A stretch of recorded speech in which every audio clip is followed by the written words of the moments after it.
essa conversa.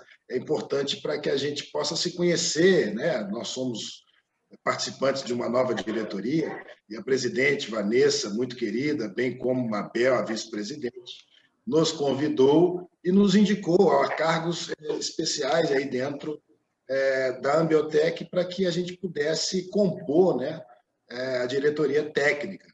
E eu fui chamado, e estou muito honrado por isso, em participar como diretor de comércio exterior e relações internacionais.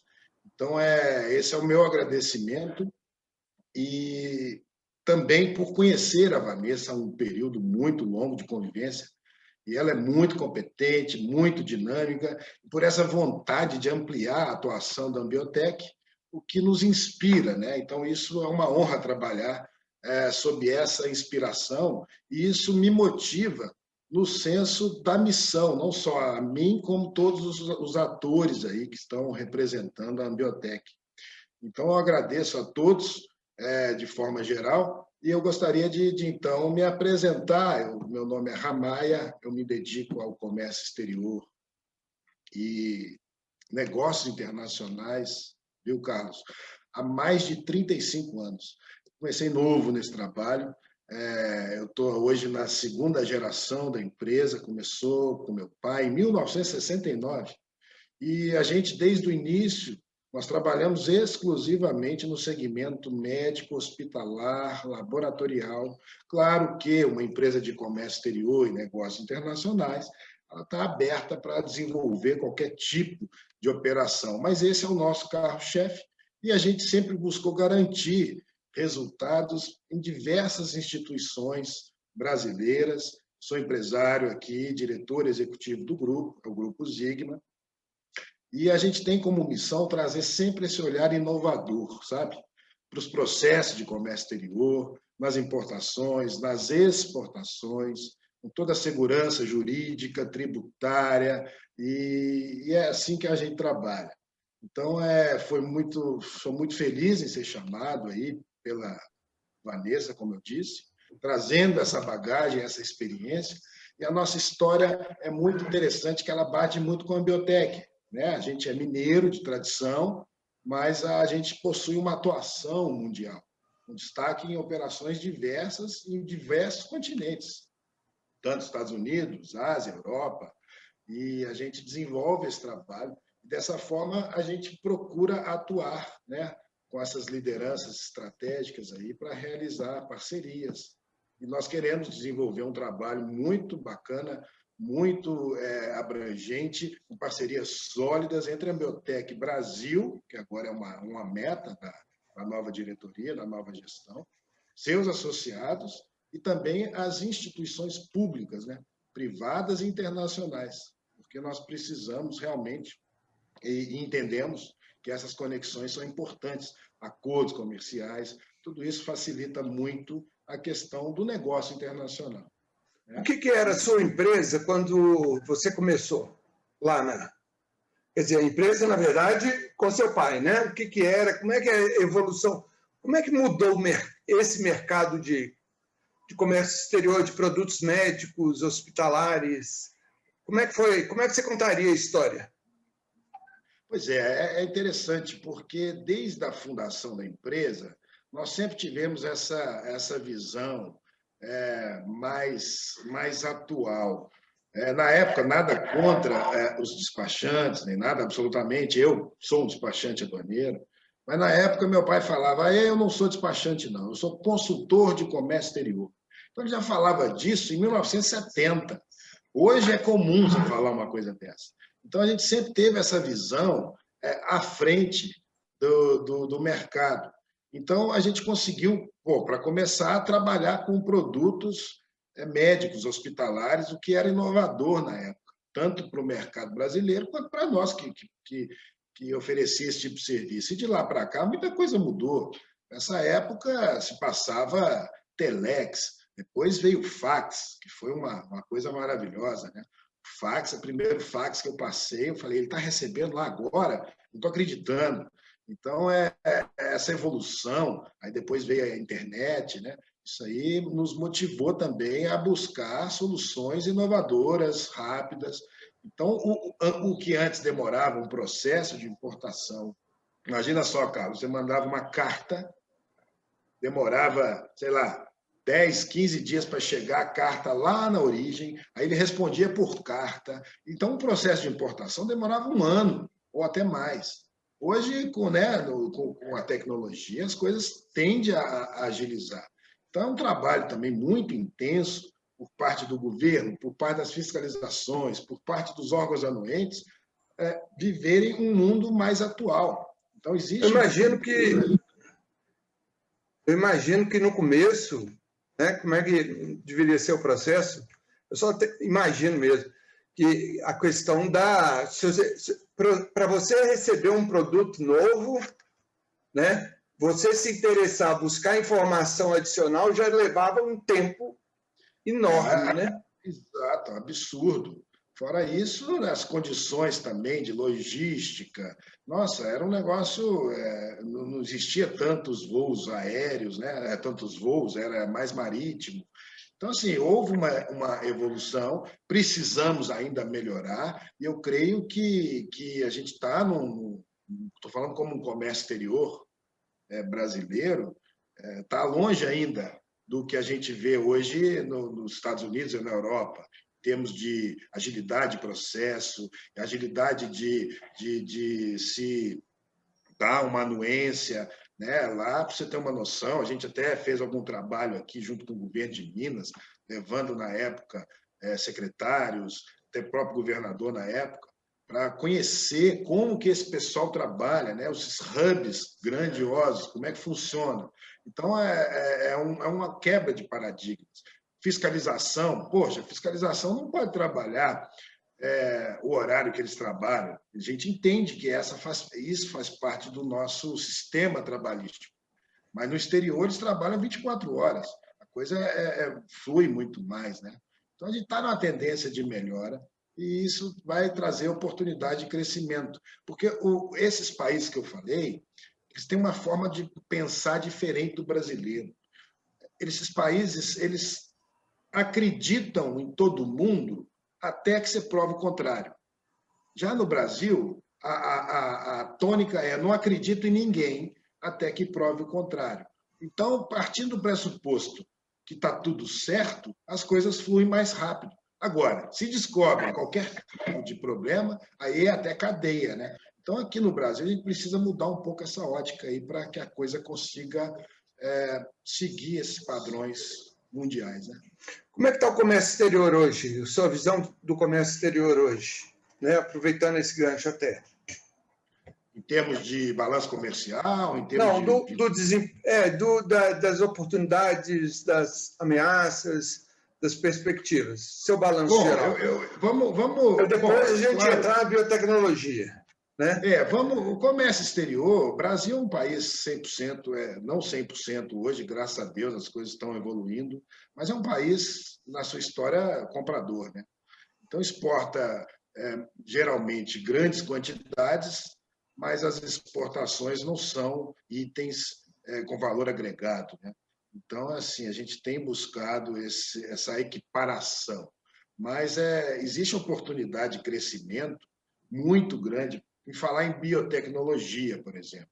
Né? Biotecnologia é um mercado que é uma indústria, na verdade, não é nem mercado, é uma indústria que vem crescendo assim de forma muito rápida nesses últimos anos no mundo todo, Carlos. Chegou a dobrar o tamanho nesse último decênio aí. Então, eu tenho uma pesquisa do Centro de Gestão e Estudos Estratégicos, publicou um relatório e colocou o nome de Panorama da Biotecnologia do Mundo e no Brasil. Esses são dados maravilhosos e que mostram que, com os avanços nas pesquisas, com o aumento dos investimentos das empresas e a projeção de ganho está batendo 91 bilhões de reais até 2023. E o Brasil, é muito legal isso, o Brasil está ocupando hoje o 5º lugar entre os países que mais empregam e estão investindo no setor de biotecnologia. Seja empresas privadas, seja empresas públicas, seja institutos de pesquisa. Nós estamos atrás de China, Suécia, Japão e Dinamarca. Isso aí é maravilhoso. Então, por aí você vê a probabilidade de crescimento, e eu acredito muito nesse cenário aí de crescimento. E, em termos de cenário mundial, o Brasil hoje está representando a 18ª posição, né? Porque daí a gente já pega o mundo todo aí, que tem apresentado um desenvolvimento de empresas, biotecnologia. Estados Unidos, Espanha, França, Alemanha, Japão, Reino Unido, e o Brasil está aí entre o 18º. Mas, comparado ao 5º lugar em termos de investimento, eu acredito que o Brasil, esse ano e nesses anos que virão, vai ser uma grande oportunidade aí, nós vamos realmente baixar essa posição aí, porque nós temos condições, nós temos área, nós temos empresas, nós temos vontade, né? Então, algumas coisas estão travando a gente ainda, em termos de, como eu te falei lá atrás, de adequação de sistema, né? A gente precisa de mais agilização aí em todas as esferas, né? Então, assim, eu vejo muito esse panorama muito importante para a biotecnologia, esse crescimento. Eu fiz uma pesquisa aqui da balança comercial em termos total de comércio exterior. Balança comercial em 2020 fechou com superávit de 50 bilhões de dólares. Isso quer dizer que exportamos mais do que importamos, né? E esse número tende a aumentar esse ano. As exportações estão pegando uma volumetria muito interessante e esse saldo positivo é exatamente essa diferença aí. O Ministério da Economia passou recentemente esse balanço e, em falar em biotecnologia e exportação, que está crescendo muito, tem tudo a ver. Nós temos acredito eu, que nessa área de agro, meio ambiente, a tendência de crescimento nisso aí, na biotecnologia também, vai ser gigante, porque as exportações estão crescendo. E isso é muito bom, né? E estão dizendo que esse ano vai ter um crescimento de 6% na agropecuária. Então, a gente tem muito o que fazer. Por isso que a Biotech é muito importante, né, nesse cenário brasileiro, aí, com as empresas de biotecnologia, para juntos a gente galgar e buscar novas oportunidades e ser uma força ativa perante esses órgãos todos, né, Carlos? Com sua experiência de comércio exterior, quais são as suas recomendações estratégicas que você tem trabalhado e que você imagina que a Biotech deve trabalhar? Bom, são várias questões, né? Eu acho que a gente tem que atuar principalmente representando essas empresas todas. Eu falo muito país, porque a gente está trabalhando com o país o tempo inteiro, você desculpa. Mas apoiar essas empresas, ser uma voz única perante esses órgãos, né, para a gente defender os interesses, buscar essas alianças estratégicas, cooperação, realização de mais eventos. A gente entende que esse ano ainda está complicado por essa questão de afastamento e tudo mais, mas a nossa função é isso, é desenvolver, é apoiar projetos, é ser uma voz ativa dentro desse meio político, governamental. Nós temos hoje diretores em várias áreas aqui dentro da Biotech, e são diretores capacitados, altamente técnicos, treinados e de experiência. A Vanessa foi muito feliz em recrutar essa turma. Eu tenho certeza que a gente pode apoiar e estimular discussões, assuntos, legislação, setor de biotecnologia, né? São várias ações que nós podemos tomar e já estamos tomando, inclusive, ações importantes para o crescimento da Biotech em termos de Brasil, né? Não mais ficar dentro da caixinha, cercada por montes, mas agora queremos alcançar os outros horizontes aí, né? Muitos convênios virão aí, o presidente Vanessa tem conduzido de forma espetacular, e isso, com certeza, vai viabilizar grandes projetos aí para nós. Uma grande oportunidade. Nossa, sintetizou perfeitamente, né? Como é que é? Talvez eu só pergunte mais uma coisa, que seria assim, qual que é a sua visão de futuro do comércio exterior relacionado com a biotecnologia, né? Assim, de uma forma... eu falei sobre identificando quais são os desafios, as oportunidades e as ameaças? Veja bem, eu falei agora sobre essas questões todas, né, que envolvem o comércio exterior e o que a gente precisa melhorar, mas eu vejo que a gente tem muitos desafios no segmento da biotecnologia, principalmente em situações de importados, né? A gente precisa continuar inovando. O Covid, de certa forma, impactou os negócios internacionais.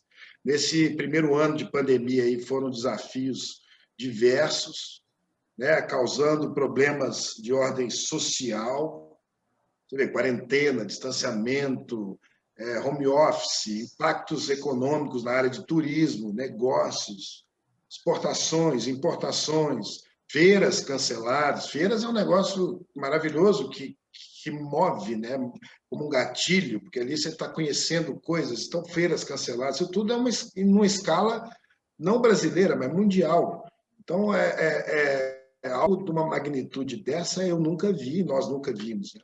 E tem exercido impactos em todos esses setores, nas escolas, nas empresas, indústrias e, claro, nos negócios internacionais. Então, a gente precisa agir, Carlos, com um senso de urgência.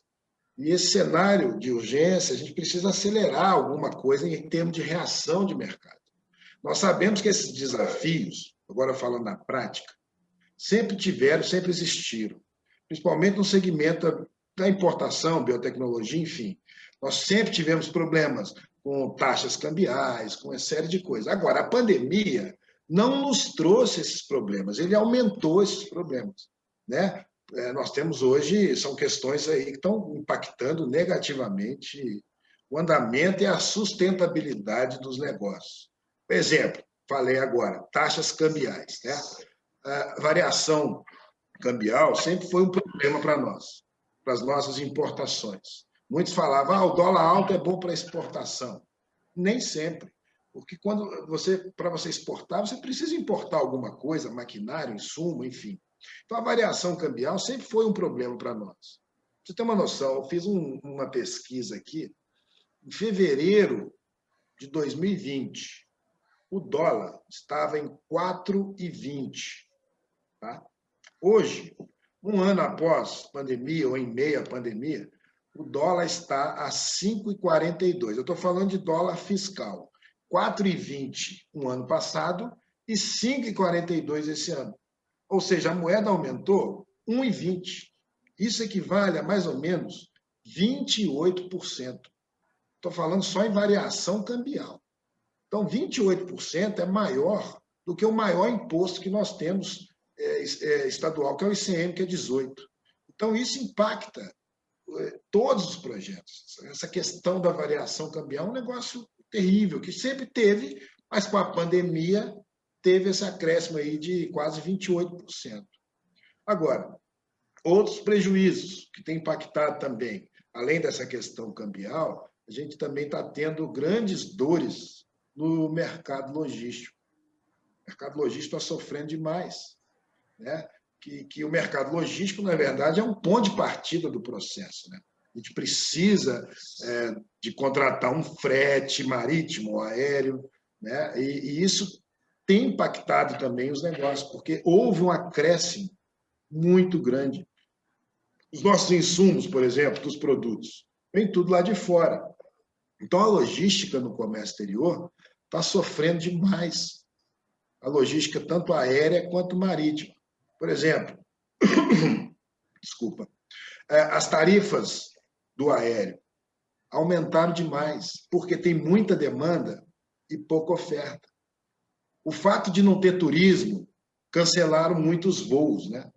E muitas cargas vêm em voos de passageiros. Claro que existem os voos de produtos em aeronave especial, mas a maioria vem em voos turismo. Fechou o turismo, diminuíram os voos e o que tem, eles põem o preço que querem. Então, sem voos comerciais, voos cancelados, fronteiras fechadas, restrição dos volumes. Então, isso tem trazido custos também absurdos. Voos cargueiros, por exemplo, que são os aviões maiores, Esses voos, a princípio, no início da pandemia, até final do ano passado, estavam operando só para o São Paulo. Então, tudo isso vai impactando o processo e gerando custos, atrasos. E até hoje essa situação não normalizou. Né? Eles embarcam o que querem, como querem, tem cargas que precisa vir, eles simplesmente mandam metade, deixam a outra metade em algum lugar. Então, a gente fica à mercê dessa situação. Eu estou falando desses problemas para depois a gente falar um pouquinho de soluções, né? Mas isso é o que a gente está vivendo hoje e vivenciando no comércio exterior. Fretes marítimos, por exemplo, Carlos, containers estão assim, caríssimos. Para você ter uma noção, um container hoje, vindo da China, está na faixa de $9.000. A gente pagava, há 2 anos atrás, dependendo, 1.300, 3.000. Agora, por que isso impacta nas importações? Porque o frete ele se torna base de cálculo para calcular imposto. Então, o imposto de importação ele incide sobre o valor da mercadoria, sobre o valor do seguro, mais o valor do frete. Então, se o frete está muito alto, impacta tudo lá para baixo. Então, hoje está uma loucura essa questão do comércio internacional. Então, assim, restrições de embarques, né, na origem, falta de pessoas para operar, tudo isso vai impactando. E isso tem afetado os setores, tanto da indústria, claro, geral, né? Atrasos logísticos, falta de insumos, a gente está falando aí muito em vacina, mas, gente, a culpa também não é dos fabricantes de vacina, está faltando insumos, e mesmo porque esses países estão produzindo para uso deles, o que sobra eles tendem a mandar, aí já tem esses custos adicionais aí. Então, isso é uma ciranda, né, que atrapalha todo mundo. Por outro lado, por exemplo, uma forma que o governo encontrou para minimizar um pouco essas questões todas são algumas ações que ele está tomando, né? Apoiando as indústrias, trazendo impactos positivos, vamos pôr assim. Ele tem nos representado, por exemplo, e apresentado soluções assim, em termos de CAMEX, por exemplo, resoluções, RDCs promovidas pela Anvisa, medidas provisórias, para quê? Para que a gente tenta diminuir algum custo. E algumas dessas medidas estão muito interessantes, pelos órgãos fiscalizadores, por exemplo, o Ministério da Saúde, a Anvisa, tem concedido algumas autorizações excepcionais, RDC 369, para facilitar a entrada de alguns produtos, porque todo produto, você sabe, principalmente na área médica, precisa de um registro prévio lá na Anvisa. Então, essa RDC anula esse registro, porque é uma situação excepcional. E alguns desses produtos, principalmente para combate ao Covid, né? Você pega insumos, reagentes, máscaras, álcool em gel, respiradores, agulhas, seringas. Então, tudo isso não precisa mais ter o registro, porque está sendo liberado em caráter excepcional. Então, isso foi um ponto. Outro ponto a favor que o governo fez, ele concedeu alguns incentivos, né? Desde o início da pandemia, a resolução CAMEX 17/2020. Lá ele fala também desses mesmos produtos e suspendendo o imposto. Quer dizer, tudo isso vem a alta do dólar, vem a alta dos fretes. Então, uma forma que o governo encontrou para incentivar isso e para o mercado não parar foi reduzir esses impostos e o que tem sido feito até hoje, né? E como avançar nessa situação? Que mudanças nós devemos, talvez, adotar daqui para frente? Como é que nós podemos melhorar isso? Primeiro é não desistir, né? O brasileiro ele não desiste. Nós somos guerreiros e a resiliência é algo importante para nós aqui. E sobreviver hoje no Brasil com altas taxas de impostos, você sabe que só para os bons, né? Então, a Ambiotech inicia esse novo mandato, Carlos, com esse planejamento estratégico. Primeiro, atingir o Brasil todo, aumentar o número de empresas brasileiras e trazer isso para dentro da Ambiotech. A Ambiotech hoje tem um presidente maravilhosa, que é a Vanessa.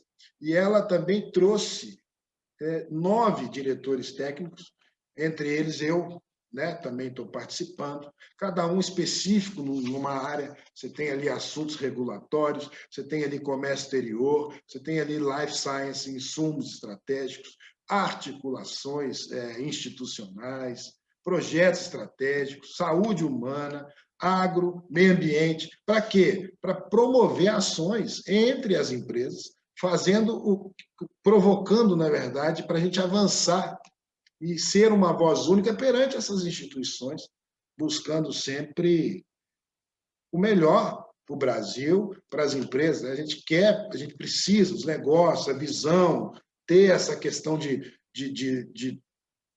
desenvolver esses mercados, trazendo eficiência. Então, o momento é de crise, concordamos, mas na crise a gente precisa ajuntar. E eu tenho certeza, a Ambiotech é esse agente catalisador que vai fazer essas coisas acontecer. A gente precisa adaptar essas situações emergenciais. E nós queremos ajudar os nossos associados exatamente a desenvolver, né, desenhar esse novo mercado.